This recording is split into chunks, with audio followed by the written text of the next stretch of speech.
Hey everybody, this is Alex Pankova at Douglas Elliman Real Estate in the Hamptons.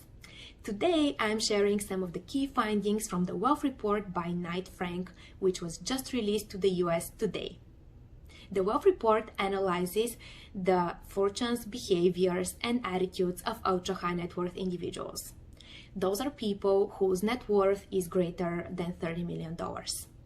Why is it important to know how these people are managing their assets in a world of a global pandemic and economic crisis, and how that relates to real estate? Well, the largest single element in the average investment portfolio of an ultra high net worth individual are properties, 27%. So property values are really important indicators when it comes down to overall wealth levels. In 2020, the number of ultra-high net worth individuals increased by 2.4% to more than 520,000 people in the world, driven by low interest rates and more fiscal stimulus. The highest growth was in Asia, 12%. This region is actually expected to keep growing at the highest rate of 39% a year, and expected to be the home of 24% of all of the ultra-high net worth individuals by 2025. Other regions saw a decline.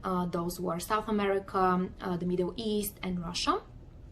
Of course, this large gap in wealth distribution will lead to more policies aimed at bridging that gap, and more wealth taxes, with such policies already proposed in Argentina, South Korea, and Canada.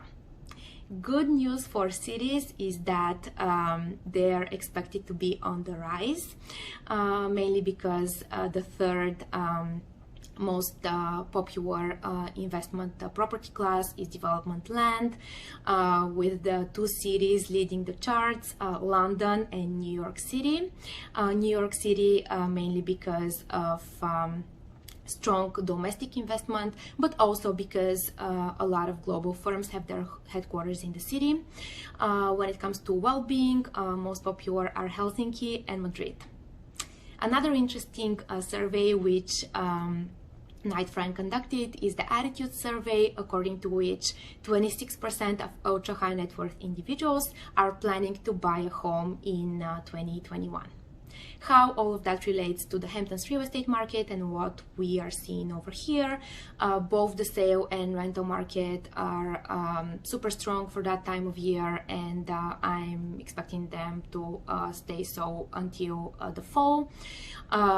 It seems that New York City has picked up very significantly and already back to pre-pandemic levels, or in certain segments of certain markets are doing even better. A lot of interesting facts in the Wealth Report. I strongly encourage you to read it. It's super interesting. I'll put the link in my bio, and if you are curious and need more information, happy to send it over to you. And in the meantime, if there is anything here in the Hamptons real estate that I can assist with, please let me know. Have a wonderful week, and I'll see you next Wednesday. Bye bye.